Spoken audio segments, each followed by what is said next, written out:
warahmatullahi wabarakatuh. Halo semuanya, jumpa dengan saya Estu Amalia. Ini adalah podcast pertama saya. Semoga bisa memberikan manfaat untuk teman-teman yang mendengarkan ya.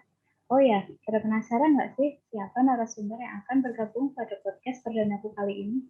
Daripada kalian penasaran, langsung aja aku kenalin seorang narasumber yang sudah punya pengalaman di bidang ASN. Halo Pak, sudah Halo, bergabung ya Pak ya? selamat malam Mbak Estu. Ya, malam Pak. Bagaimana Pak kabarnya hari ini Pak? Gimana kabarnya? Alhamdulillah sehat. Ini Saya juga sehat. Rasanya cuaca yang hujan, agak hujan betul ini ya Pak di ya. tempatnya Mbak Estu, ya. Sama, saya juga di sini hujan. Ini Pak, Oke. silakan Bapak langsung memperkenalkan diri untuk mengobati rasa penasaran para pendengar. Oke, selamat malam para pemirsa atau pendengar ya podcastnya Mbak Estu Amalia. Semoga ini mengawali untuk pelanjutnya yang dibuat Mbak Estu Amalia sebagai bahan istilahnya bahan untuk para pemirsa memahami terkait apa yang menjadi topik malam hari ini. Mungkin sebelumnya saya akan memperkenalkan diri. Saya seorang ASN di pemerintah Kota Yogyakarta tahun 2015 sampai dengan sekarang daerah Kota Yogyakarta. Saya bergerak di bidang berkecimpung di dunia pengadaan barang jasa sejak 2015 sampai dengan sekarang bertugas di fungsional pengadaan barang dan jasa. Mungkin itu Bu Mbak Estu perkenalan dari saya, mungkin bisa dilanjutkan. Ya, jadi kesimpulannya Bapak Baskoro Ariwibowo ini biasanya disebut dengan mentor atau coach ya di bagian pengadaan barang jasa ya Pak ya. Beliau adalah ASN di bagian pengadaan barang jasa. Tentunya pengalaman beliau ini sangat cocok. Pengalaman beliau ini sangat cocok nih sama apa yang akan diperbincangkan sebagai tema utama pada kali ini ya Pak ya. Oke teman-teman, apa itu? Iya Mbak Estu. Apa itu aneka? Ada yang pernah dengar aneka? Aneka itu singkatan dari akuntabilitas, nasionalisme, etika publik, komitmen mutu, dan yang terakhir anti korupsi. Jadi aneka itu adalah singkatan dari beberapa kata tadi. Iya. Ya. Mungkin agak sudah berkembang ya dengan waktu saya dulu sewaktu mungkin kalau dulu namanya, kalau sekarang Latsar ya Mbak Estu ya. Kalau saya dulu Prajab ya mungkin sama. Prajab, oh ya. Oke. Ini kan hanya perbincangan ringan saja ya Pak ya untuk mengenai ASN di bidang Bapak. Sesuai tema yang pertama tadi adalah akuntabilitas. Menurut Pak Baskoro, akuntabilitas ini seperti apa sih Pak?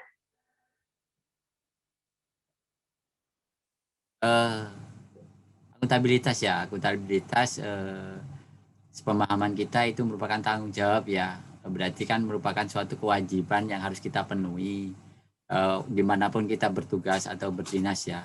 Jadi segala sesuatu yang menjadi amanah itu harus kita pertanggungjawabkan, seperti itu Bu Estu. Begitu.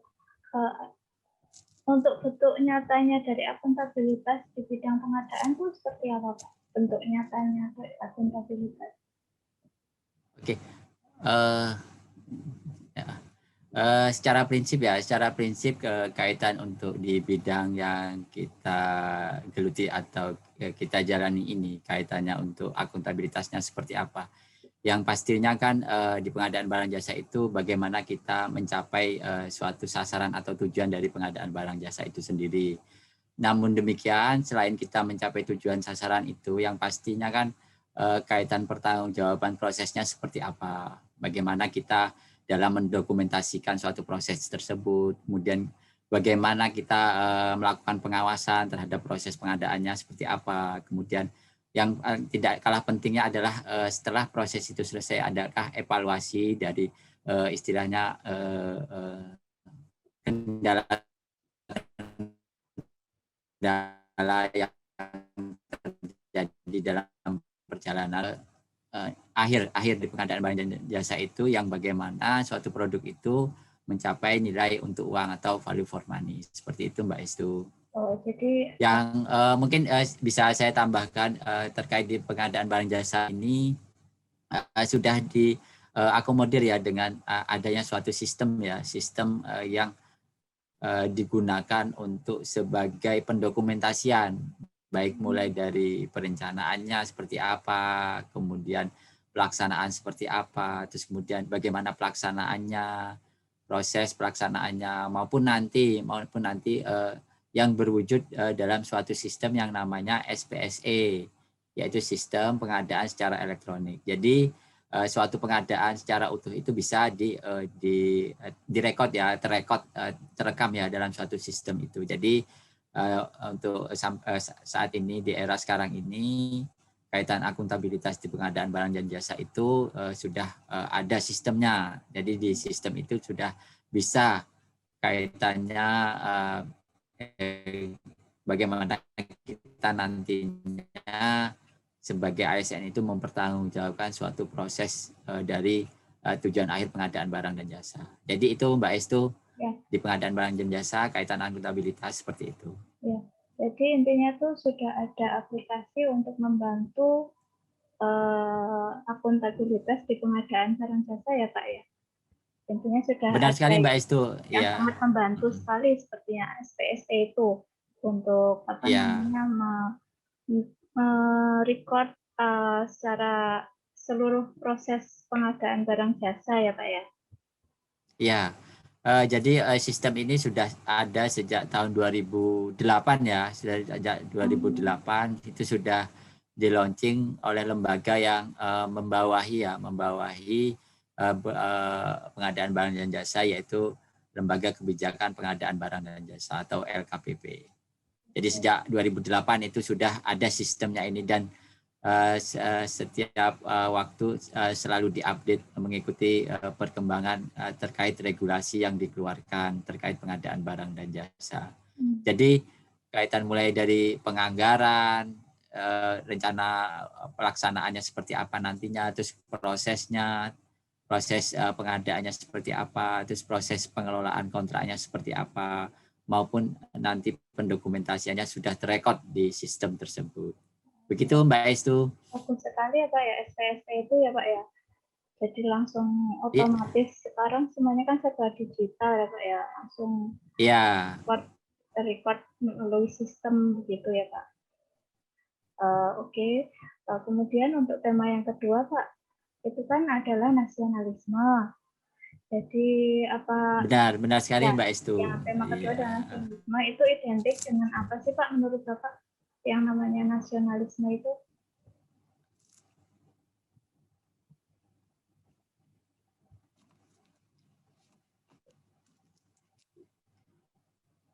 Baik Mbak Estu. Ya, ini yang kedua ya. Setelah akuntabilitas ada yang namanya nasionalisme ya. Mungkin dulu nasionalisme itu bagaimana perjuangan ya kalau dulu sebelum kita merdeka ya. Namun demikian kalau untuk saat ini pastinya nasionalisme itu identik dengan bagaimana kita mencintai tanah air kita seperti apa. Jadi gitu. Jadi sekarang apa saja yang perilaku kita yaitu ya terkait dengan kecintaan kita terhadap tanah air seperti itu. Jadi nanti mungkin ya ada kegiatan-kegiatan yang terkait bagaimana nasionalisme seperti apa. Kegiatan-kegiatan apa ya Pak misalnya untuk meningkatkan nasionalisme itu? Oke. Kegiatan untuk yang lagi booming sekarang ini, lagi viral ya, ini yaitu tiap hari kita mendengarkan ya lagu Indonesia Raya seperti itu. Kita meluangkan waktu untuk mendengarkan lagu Indonesia Raya, itu yang lagi viral ya saat ini ya, setiap hari itu. Dan di pemerintah kota Yogyakarta sendiri itu sudah diperdengarkan setiap hari, itu ada jam 8 atau sampai dengan jam 8, ada jam 9 atau jam 10 tiap harinya seperti itu. Jadi tiap hari memang selalu mendengarkan lagu Indonesia Raya ya Pak ya? Iya. Saya pernah di puskesmas itu ya Pak, kalau nggak salah jam 10 itu semua orang tuh berdiri pas mendengarkan lagu Indonesia Raya. Kemudian setelah itu mereka adakan senam senam aerobik cuma 10 menitan. Itu apakah di Iya, tempat kerja Bapak juga seperti itu, Pak? iya. Dulu selain ya waktu sebelum pandemi ya, pandemi itu sering ada senam setiap hari Jumat ya. Itu juga salah satu kegiatan untuk kita nasionalisme kita. Jadi dengan kita menjaga kebugaran kan nanti berefek kepada semangat kerja kita ya, semangat kerja kita. Itu juga salah satu kegiatan cinta tanah air juga itu. Selain ya tadi mendengarkan lagu Indonesia Raya, kemudian ada senam itu kan imbasnya kan nanti terkait dengan kebugaran kita, menjaga kesehatan kita sehingga kita dalam melaksanakan tugas sehari-hari bisa berjalan dengan baik seperti itu. Tambah semangat ya Pak ya, kalau senam senam Ya, dulu semangat gitu ya Pak ya. ya benar Mbak Estu. Kemudian ini Pak, menurut Pak Baskoro itu penerapan sederhana dari nasionalisme Oke, yang bisa kita terapkan di keseharian kita, selain tadi kita oke, mendengarkan lagu Indonesia Raya, kemudian ya, bisa lah untuk olahraga setiap hari gitu ya Pak ya. Selain itu apa ya. Pak? Oke. Mungkin yang selalu kita bawa ya, kita bawa di pengadaan barang dan jasa ini yaitu kita mencintai produk dalam negeri. Jadi ya salah satu kita kaitan pengadaan barang dan jasa ini kita mencantumkan barang yang akan kaitan untuk barang-barang ya, barang-barang itu diusahakan adalah untuk yang sudah ber-SNI. Jadi standar nasional Indonesia itu salah satu contoh kita mencintai produk dalam negeri dan akhirnya kan kita menumbuhkan rasa nasionalisme kita seperti itu. Kemudian yang ada yang rutin kita lakukan itu setiap tanggal 17 kita ada melakukan upacara bendera. Terus kemudian ketika ada peringatan-peringatan hari besar kita melakukan upacara bendera dan juga pastinya ya kita kalau sebelum pandemi itu kita sering ada ataupun juga sampai dengan saat ini tidak hanya pandemi ya, sebelum ada pandemi ya itu kita menggunakan produk lokal ya, produk lokal dengan menggunakan busana daerah. Nah, itu kan di Pemerintah Kota Yogyakarta itu kan ada yang namanya Kamis Pahing, itu kita menggunakan baju gagra seperti itu. Kemudian kita setiap yang sudah diatur dan itu yang salah satu kita mencintai produk dalam negeri atau budaya lokal, mengembangkan budaya lokal seperti itu. Oh, berarti di tempat kerjanya Pak Baskoro itu sekarang juga ada aturan untuk memakai baju adat gitu ya Pak setiap hari Kamis Iya, Pahing. ya benar sekali Mbak Estu, benar sekali itu sudah ada kepal ya namanya keputusan wali kota yang harus dipatuhi itu setiap kalau hari Senin kan kita pakai keki itu udah standar nasional, kemudian hari Selasa kita pakai batik daerah batik daerah kan berarti kita mencintai budaya lokal batik daerah itu. Kemudian hari Rabu kita pakai baju putih itu kebijakan nasional. Hari Kamis itu kalau kita ada produk lokal yang namanya batik ceplok Segoro Amarto. Nah, itu yang kita gunakan tiap Kamis. Namun kalau ada yang namanya Kamis Pahing itu kita pakai baju adat gagrak ya, Ngayog Jakarta, itu ada baju lurik dan sebagainya seperti itu. Dan juga kalau hari Jumat kita juga ada lagi nih untuk budaya lokal kita juga, kita ada yang namanya pakai batik ekoprint, kemudian ada yang ya seperti itu, ada lurik, ya seperti itu ya, ada memang sudah dibuat keputusan wali kota terkait penggunaan pakaian budaya lokal ya, budaya kota Yogyakarta seperti itu ya. Itu salah satu kita selalu menjaga nasionalisme kita seperti itu. Jadi dalam 1 minggu itu ada 3 hari memakai baju batik ya Pak ya. Berarti emang Benar. sangat nasionalisme sekali Pak ini.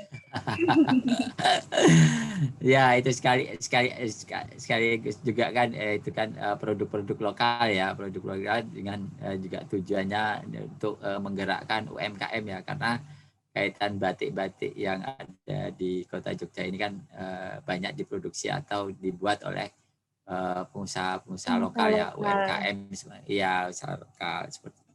Ya, Ya. berarti sangat bagus sekali nih.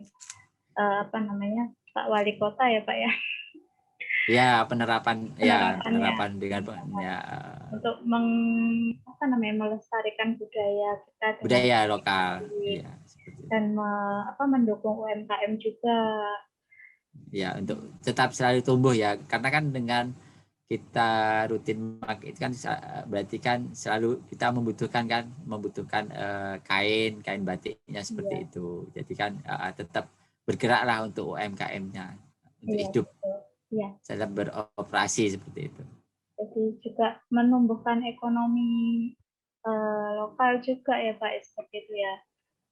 Iya benar sekali Mbak Estu, benar sekali dengan tumbuhnya ekonomi lokal kan berarti kan nanti konsumsi warga kan tetap jalan seperti itu. Baik Pak Baskoro, untuk tema selanjutnya adalah etika publik ya Pak. Di dunia pengadaan barang jasa itu etika publik itu wujudnya seperti apa sih Pak?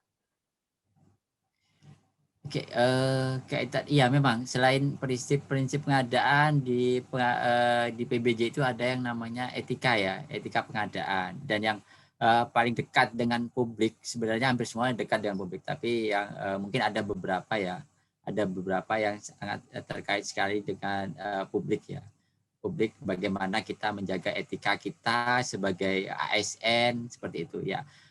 Mungkin ada beberapa antara lain mungkin tidak menerima atau menawarkan atau menjanjikan sesuatu yang berkaitan dengan jabatan kita atau wewenang kita, itu kan tidak diperkenankan seperti itu. Bagaimana kita menjaga untuk tidak melakukan hal-hal seperti itu. Kemudian yang pastinya kan menghindari juga penyalahgunaan wewenang kita. Memang kan kita sebagai pelayan publik yang sangat sering bersentuhan langsung dengan publik, bagaimana kita menjaga wewenang yang kita miliki jangan sampai kita salah gunakan. Kemudian selain itu yang pastinya kan kita juga menghindari yang namanya konflik of interest ya.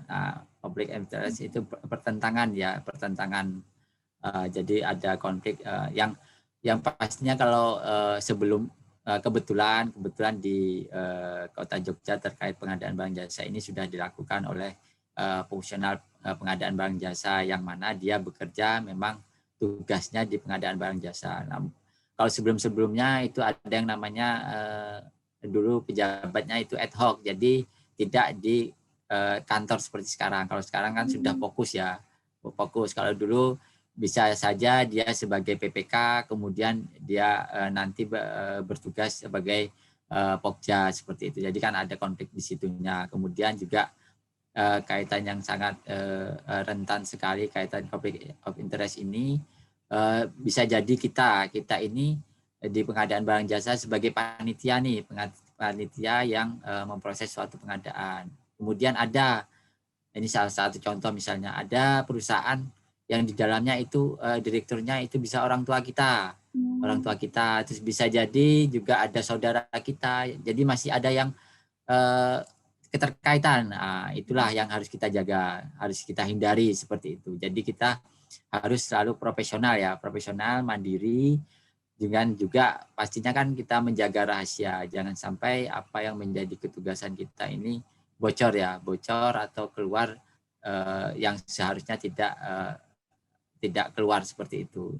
Jadi misalnya ada informasi yang memang itu tidak dipublis, itu ya kita jaga ya. Jadi ini salah satu juga etika di pengadaan barang jasa. Jadi selalu menjaga kerahasiaan apa yang kita laksanakan, apa yang menjadi tanggung jawab dan tugas kita. Seperti itu Mbak Estu. Mungkin kalau kaitan etika di pengadaan itu ada banyak. Tapi yang tadi kaitan yang bersinggungan langsung dengan publik itu hal-hal yang telah saya sampaikan tadi. Seperti itu. Itu berarti untuk bagian pengadaan barang jasa itu yang ketemu publik itu jarang ya Pak ya? Maksudnya untuk melayani publik secara langsung gitu? Kita memang ada yang ya itu tadi ada yang namanya kode etik ya, kode etik juga. Jadi kita memang dilarangnya ini kaitannya terhadap tugas atau tanggung jawab kita pada pekerjaan yang kita jalani. Sebenarnya kita nggak dilarang untuk saling bertegur sapa atau berkomunikasi dengan pihak luar, tidak. Namun yang harus kita jaga ini tadi, yang bersinggungan dengan yang menjadi tugasan kita, itu yang harus kita jaga kerahasiaannya. Jangan sampai ada hal-hal yang sebenarnya tidak perlu keluar, itu jadi keluar seperti itu. Sebenarnya kalau bersentuhan langsung itu memang kita ada etikanya ya, bagaimana kita berkomunikasi seperti itu, dan itu harus kita jaga karena sangat rentan sekali di bidang pengadaan barang dan jasa ini, bersinggungan kaitannya ya ini tadi yang kaitan conflict of interest ini seperti itu. Begitu. Oke, untuk tips dari Pak Bastoro tentang etika publik nih untuk kita para pelayan masyarakat ini apa ya Pak? Ya itu tadi Mbak, kita kaitannya kita sebagai di ASN ya. Selain yang tadi saya sampaikan ya bisa jadi kita karena kan kita ini menggunakan uang negara ya, kita digaji oleh rakyat ya, lewat negara kita menghindari pemborosan. Nah, itu mungkin salah satu yang kita hindari ya, kaitan pemborosan dalam arti di sini kan pastinya kan kita selalu menggunakan fasilitas yang kita gunakan sebagai fasilitas kita yang diberikan oleh negara, dalam hal ini pemerintah kota seperti itu. Itu salah satunya bagaimana tips kita sebagai pelayan jangan sampai kita melakukan pemborosan, itu seperti itu. Siapa yang caranya itu pokoknya karena itu uang negara kita tidak boleh membuang-buang istilahnya ya Pak. Iya benar sekali ya. Manfaatkan dengan sebaik mungkin. Sebaik-baik mungkin. Ya. Untuk publik juga, untuk kita juga benar. dapat manfaatnya lebih banyak gitu ya Pak ya. Iya, benar sekali Mbak Estu, iya. Jadi apa yang kita lakukan ini kan pastinya yang tadi seperti akuntabilitas, harus kita pertanggungjawabkan lah apa yang kita lakukan seperti itu. Ya. Karena kaitan ini tadi sangat bersinggungan sekali seperti itu. Kaitan tanggung jawab maupun etika yang kita terapkan seperti itu. Oke, baik sekali ya Pak Bas ya. Oke, untuk tema selanjutnya itu adalah komitmen mutu Pak. Komitmen mutu di bidang Bapak tuh seperti apa Pak? Contohnya. Oke. Kaitan komitmen mutu ya, komitmen mutu ini sangat dekat sekali ya, kaitan komitmen mutu yang mana di sini kalau di pengadaan barang jasa itu terkait pengendalian mutu yang ini tidak jauh berbeda dengan kontrak kan, karena di sini kan ada suatu proses yang namanya pengendalian kontrak ya, yang mana di situ bagaimana kita mengendalikan mutu nanti suatu produk yang dihasilkan. Jadi di sini kita sebenarnya di sini kan ada yang namanya tugas PPK ya, pejabat pembuat komitmen ya. Setelah suatu proses pengadaan barang dan jasa ini selesai di proses di fungsional pengadaan barang dan jasa, itu kan nanti diserahkan kepada pejabat pembuat komitmen. Nah, di sana nanti ketugasannya adalah melakukan kontrak dengan penyedia barang dan jasa. Disitulah komitmen mutu yang harus dijaga oleh para penyedia itu tadi. Bagaimana nanti suatu produk itu tetap sesuai dengan tujuannya yang ingin dicapai, seperti itu Mbak Estu. Berarti harus sesuai dengan kontrak ya Pak. Jadi yang namanya benar sekali, karena karena di situ nanti ada yang namanya standar operasi pelaksanaan seperti apa, terus instruksi kerjanya seperti apa. Jadi disitulah nanti komitmen yang harus dijaga kaitannya untuk pengendalian kontrak, yang mana di situ nanti kaitan mutunya tetap terjaga seperti itu. Ya ini maaf ini ada sedikit gangguan ini. Baik Pak. Oke, untuk goals dari komitmen mutu itu yang ada di kontrak itu berarti goals-nya apa Pak? Oke, Jadi terkait pengadaan barang dan jasa ini tujuan akhirnya kan adalah value for money ya, nilai untuk uang yang dikeluarkan seperti itu Mbak Estu. Yang mana di sini kan pastinya harus tercapai yang namanya kualitas, mutunya, kemudian waktunya juga tepat waktu, terus kemudian biayanya juga sesuai dengan apa yang dikeluarkan, kemudian juga penyedia yang diperoleh ya, penyedia yang kita dapatkan itu juga bisa istilahnya mengawal atau melaksanakan pekerjaan itu sesuai dengan tadi nilai yang kita keluarkan seperti itu. Jadi ini goalnya terakhir kaitan dengan komitmen mutu ini tadi ya sejalan dengan kaitannya tujuan dari pengadaan ini tadi menghasilkan produk yang value for money seperti itu. For money, berarti apa namanya tepat. Kalau bisa saya ringkas itu tepat mutu, tepat waktu, sama tepat sasaran gitu ya Pak ya? Iya benar sekali, tepat biaya juga yang penting ya Mbak Estu ya. Iya seperti itu. Oke, untuk tema terakhir itu anti korupsi Pak. Bagaimana sih Bapak memupuk diri untuk tidak melakukan korupsi gitu Pak? Mungkin ada pengalaman yang bisa di-share dengan teman-teman. Ya Mbak itu kaitan anti korupsi ya, sebenarnya kan ini kaitan korupsi ini kan diawali ya dengan diri sendiri ya. Bagaimana yang paling utama itu kita menerapkan budaya malu Mbak Estu. Jadi kita budaya malu itu sangat penting sekali. Jadi karena kan kita bekerja ini kan tidak hanya istilahnya diri sendiri ya, tapi kita juga membawa keluarga seperti itu ya. Terus kemudian juga kita membawa agama kita sendiri. Jadi kan sangat penting sekali budaya malu ini kita tekankan seperti itu. Jadi yang akhirnya kan nanti kan ketika budaya malu ini kita selalu kaitannya kan tanggung jawab kita juga seperti itu. Bagaimana kita memegang amanah, baik itu kita tidak hanya sebagai pejabat tapi juga kita sebagai staf kantor itu juga kan kita juga memegang tanggung jawab seperti itu, dan itu kan kaitannya bagaimana kita mempertanggungjawabkan amanah kita pegang itu yang menjadi tanggung jawab tidak hanya kepada masyarakat namun juga kepada Tuhan, kepada keluarga maupun kepada diri kita sendiri. Jadi itu Mbak Estu kaitannya memupuk diri seperti apa. Berarti itu Oke, mungkin berarti itu kan termasuk kayak kesadaran diri anti korupsi itu dibangun dari pendekatan spiritual gitu ya Pak ya. Benar sekali. Selalu ingat ya. tujuannya dia itu. Iya, kita bekerja itu seperti apa. Ya. Kemudian ingat juga kalau apa yang dilakukan itu akan ada pertanggungjawabannya Pak.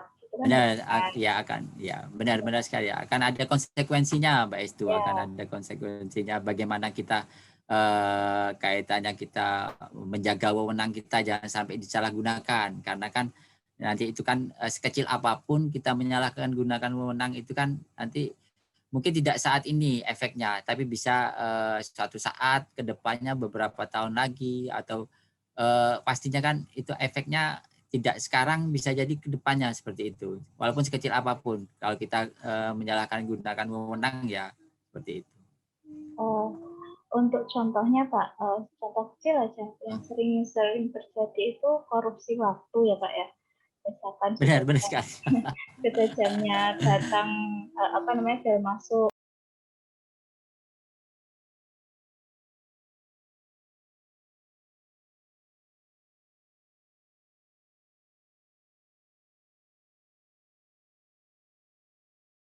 masuk kerja itu kan jam 7.30 ya Pak ya? Iya, benar. Itu masih banyak yang masih nyari sarapan lah atau baru berangkat dari rumah, itu ada Bapak gimana? Iya. Kebetulan kan di pemerintah Kota Yogyakarta kan sudah menerapkan absen online ya, absen online dan itu kan ya benar absen online, dan itu kan harus absennya di wilayah kantornya dan itu kan kalau konsekuensinya kalau dia terlambat ya istilahnya yang menjadi income atau pendapatannya kan pastinya nanti akan dipotong. Itu konsekuensinya. Namun demikian kaitan itu kan kita tidak melihat itu ya kaitan dengan korupsi ini tadi, berarti kan kita harus tertib ya, tertib kaitannya dengan tidak datang terlambat, kemudian pulang dengan juga tidak mendahului seperti itu. Biar Benar ini ya sekali Pak Mbak Istu. ya. Mungkin hal-hal ya benar sekali, hal terkecil kalau kita di ketugasan kita, ya hal terkecil kaitannya ya itu tadi waktu ya, Ya. waktu bagaimana sekecil apapun ya, kalau misalnya ada hal yang kita langgar berarti itu walaupun kecil ya tetap korupsi seperti itu ya Mbak Istu Iya ya ya. Pak ya. Kayak apa namanya, kita tuh sudah digaji untuk bekerja dari jam sekian sampai jam sekian, tapi ternyata Ya. Jamnya kurang atau bagaimana gitu. Atau Ya. untuk di apa namanya, tempat kerja Pak Baskoro tuh udah ada kayak laporan-laporan gitu nggak sih Pak? Laporan harian apa yang dikerjakan atau laporan bulanan gitu? Ya benar. Ya.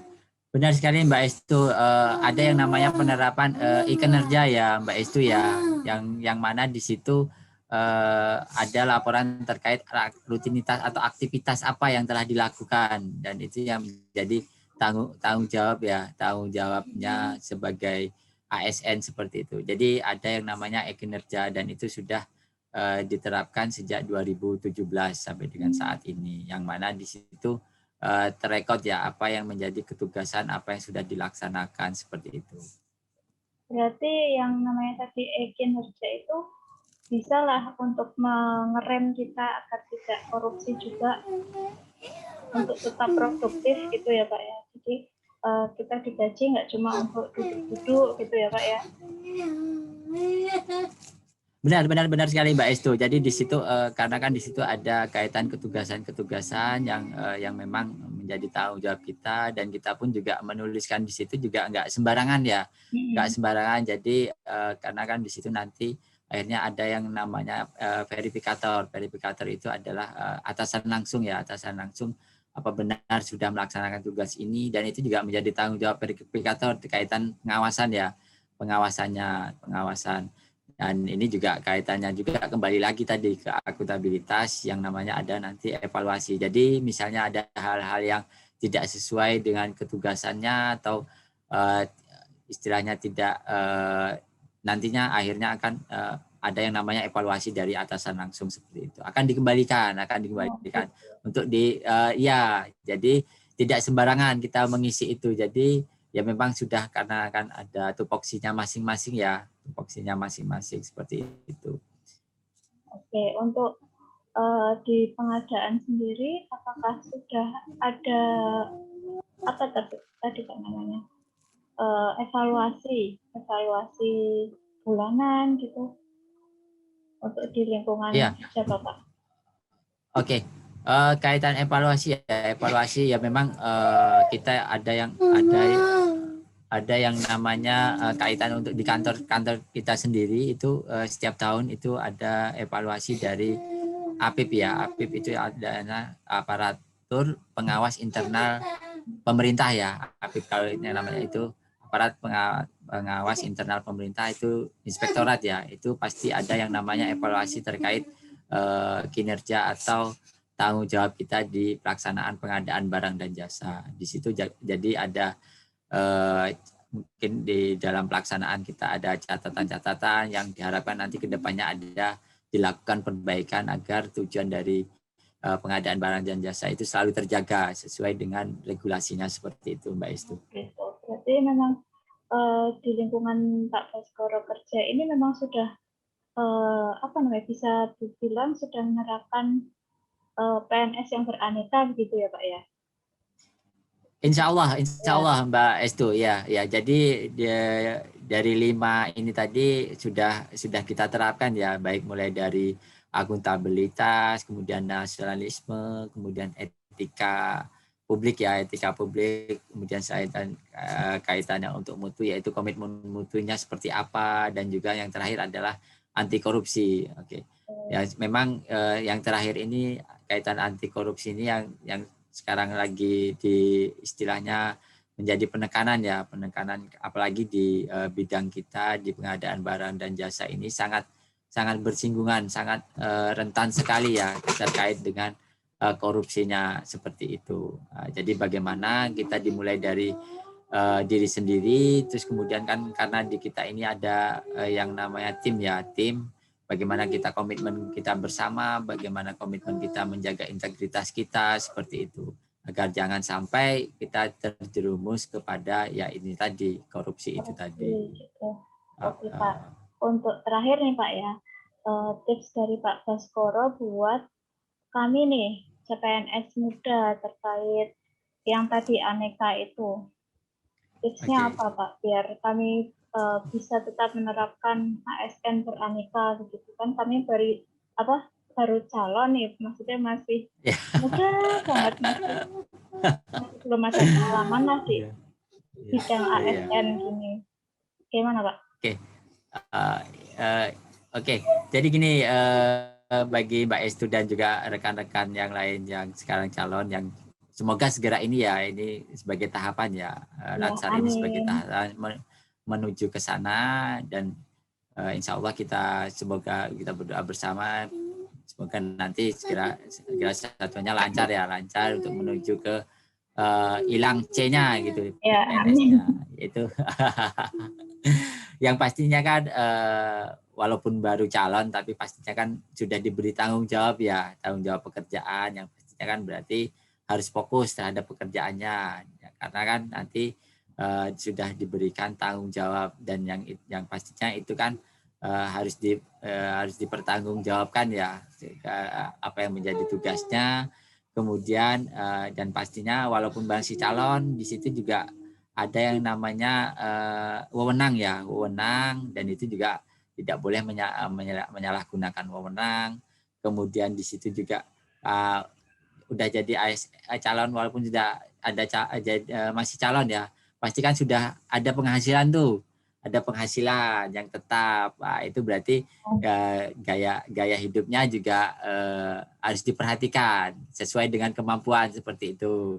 Kemudian ya yang pastinya kan selain itu tadi ya siap-siap untuk mencegah korupsi, dimulai dari diri sendiri seperti itu. Gitu. Oke, itu tadi tips dari Pak Baskoro, bisa diambil kesimpulan ya Pak ya. Dengan adanya kode etik aparatur sipil negara ini seperti tadi aneka itu akuntabilitas, nasionalisme, etika publik, komitmen mutu, sama anti korupsi itu, kita berharap perilaku pejabat publik harusnya bisa berubah dari yang pertama itu, berubah dari penguasa menjadi pelayan masyarakat. Kemudian yang kedua benar sekali, berubah dari dia menyalahgunakan wewenang menjadi memiliki peranan untuk masyarakat. Kemudian yang ketiga, menyadari bahwa jabatan publik itu adalah amanah. Jadi harus dipertanggungjawabkan, bukan hanya di dunia, tapi juga di akhirat, gitu ya Pak Bas ya? Benar sekali. Ya. Oke. Sementara itu sekian dulu ya Pak, mungkin bincang-bincang kita pada tema kali ini. Mungkin semoga bisa menginspirasi teman-teman semuanya, dan saya tentunya semoga bisa mengambil pelajaran dari apa yang sudah Pak Bas bagikan kepada kami, gitu ya Pak ya. Amin ya, sama-sama Mbak Estu. Ya. Terima kasih juga atas waktunya yang sangat padat ini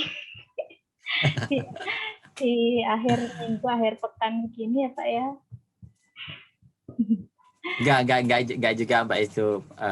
Pasti ada waktulah kalau untuk kita istilahnya berbagi pengalaman atau berbagi informasi seperti itu. Oke.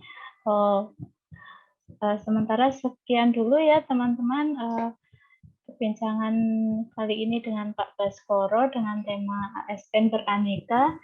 Mudah-mudahan kita bisa mengambil pelajaran dan bisa menerapkannya di kehidupan kita sehari-hari agar kita terhindar dari yang namanya agar kita bisa tetap lama di ASN gitu ya Pak ya. Oke, terima kasih. Benar Mbak Estu ya. Terima kasih waktunya. Sama-sama Mbak Estu. Ya, mohon maaf ya Mbak Estu Ya, kalau saya ada hal-hal yang kurang tepat. Insya Allah dengan setelah adanya Latsar ini kami bisa jadi ASN yang lebih baik, yang beraneka begitu ya Pak ya. Amin, amin, amin ya Ya. Rabbal Alamin. Ya, terima kasih Pak Bas. Selamat malam. Selamat malam Mbak Estu. Selamat malam semuanya. Terima kasih sudah mendengarkan.